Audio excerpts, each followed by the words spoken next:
Hi అండి. అందరికీ నమస్కారం. Welcome to my channel. ఈ వీడియోలో ఏపీ ప్రభుత్వ పెన్షనర్స్‌కి, ఉద్యోగులకు పీఆర్సీపై ఎదురుపయ్యే గుడ్ న్యూస్ అండి.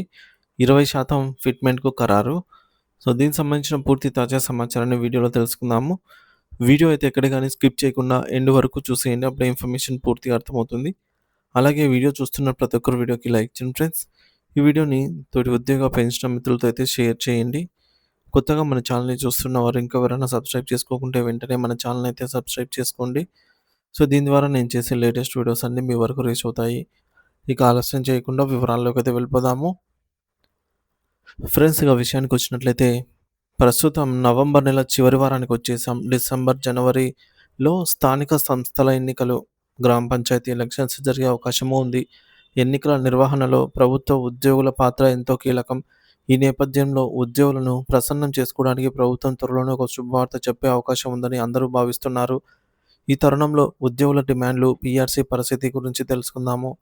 మొదటిది డీఏ పెండింగ్ మరియు గందరగోళం. గతంలో ప్రభుత్వం ఒక డీఏ పెండింగ్‌లో ఉంది. బకాయి ఉన్న 2 డీఏలు కలిపి ఇచ్చేస్తాం అని పత్రికల్లో ప్రకటించింది. జూలైలో ఒక డీఏ మంజూరు చేశారు. రెండవ డీఏ 6 నెలల తర్వాత ఇస్తామని చెప్పారు. కానీ ప్రస్తుత పరిస్థితులు చూస్తుంటే ఆ పెండింగ్ డీఏ ఇప్పుడే ఇస్తారా? లేదా? అనే అనుమానంగానే ఉంది. ఉద్యోగుల వాదన, అసలు డీఏ అనేది ఇప్పుడు మ్యాటరే కాదు. మాకు కావాల్సింది పీఆర్సీ. ఎందుకంటే పీఆర్సీ వస్తే పెండింగ్‌లో ఉన్న డీఏలన్నీ బేసిక్ పేలో మెర్జ్ అయిపోతాయి. కాబట్టి ఆటోమేటిక్‌గా డీఏలు వచ్చినట్టే లెక్క. అందుకే మా ఫస్ట్ టార్గెట్ పీఆర్సీ మాత్రమే అంటున్నారు. రెండోది, 2 ఏళ్ళు దాటిన పీఆర్సీ కమిటీ గడువు. సో, పీఆర్సీ యాక్చువల్‌గా అమలయ్యి 2 ఏళ్ళు అయిపోయి ఉండాల్సింది. సో, 2 ఏళ్ళు దాటినా కూడా ఇంకా అమలు కాలేదు. అసహనంలో ఉద్యోగులు. కొత్త పీఆర్సీ కమిటీ వేసి ఇప్పటికే 2 సంవత్సరాలు దాటిపోయింది. జూలై 2023లో కమిటీ వేశారు. ఇప్పటికి 2025 నవంబర్ కూడా గడిచిపోతుంది. అంటే 28 నెలలు గడిచినా నివేదిక రాలేదు. ప్రభుత్వం వెంటనే కమిటీ నుండి నివేదికను తెప్పించుకోవాలి. ఉద్యోగ సంఘాల నాయకులను పిలిపించుకొని చర్చించి త్వరితగతిన నిర్ణయం తీసుకోవాలి. ఎప్పుడూ లేట్ చేయడమేనా, ఈసారైనా మా హక్కులను కాపాడండి అని ఉద్యోగులు, పెన్షనర్లు కోరుతున్నారు. ఇక మూడోది, ఫిట్‌మెంట్ ఎంత ఉండాలి? అంచనాలు వర్సెస్ వాస్తవాలు. పీఆర్సీ అనేది ద్రవ్యోల్బణం పెరిగిన నిత్యావసరాల ధరల ఆధారంగా ఇవ్వాలి. గత అనుభవం. గతంలో కమిటీ కేవలం 7.5% ఫిట్‌మెంట్ మాత్రమే రికమెండ్ చేసింది.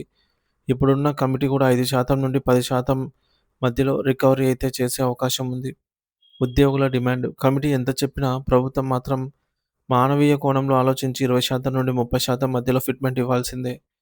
కేంద్రంతో పోలిక. కేంద్ర ప్రభుత్వం అప్పుడే 8వ వేతన సంఘాన్ని ఏర్పాటు చేసింది. అక్కడ ఫిట్‌మెంట్ ఫ్యాక్టర్ 2.0 నుండి 2.5 మధ్య ఉండవచ్చు. వాళ్ళు కనీస వేతనం ఇప్పటికీ 50,000కు పైగా ఉంటే మన రాష్ట్రంలో 30,000 దరిదాపుల్లో ఉంది.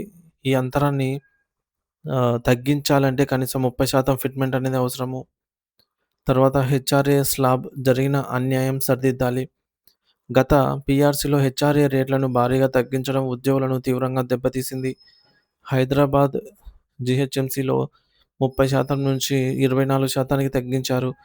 జిల్లా కేంద్రాల్లో 20% నుంచి 17%కి తగ్గించారు. గ్రామీణ ప్రాంతాల్లో 12% నుంచి 11%కి తగ్గించారు. ప్రస్తుత డిమాండ్. ఇన్ని రకాల స్లాబ్‌లు తీసేసి కేవలం 2 స్లాబ్‌లు పెట్టాలి. మున్సిపల్ కార్పొరేషన్‌లు లేదా హైదరాబాద్ సిటీ లేదా మిగిలిన ప్రాంతాలు, గ్రామీణ లేదా పట్టణ. సో, మిగిలిన ప్రాంతాలు తగ్గించిన హెచ్ఆర్ఏ శాతాన్ని తిరిగి పెంచాలి. అద్దెలు విపరీతంగా పెరిగిన ఈ రోజుల్లో పాత రేట్లు ఏమాత్రం సరిపోవటం లేదు. ఎన్నికల కోడ్ వచ్చేలోపు లేదా కనీసం ఈ ఏడాది చివరి నాటికైనా ప్రభుత్వం పీఆర్సీ నివేదికను బయటపెట్టి ఏరియర్స్, హెచ్ఆర్ఏ మరియు ఫిట్‌మెంట్‌పై ఒక స్పష్టమైన సానుకూలమైన ప్రకటన చేస్తుందని ఉద్యోగ, ఉపాధ్యాయ, పెన్షనర్ల వర్గాలు వెయ్యి కళ్ళతో ఎదురు చూస్తూ ఉన్నాయి.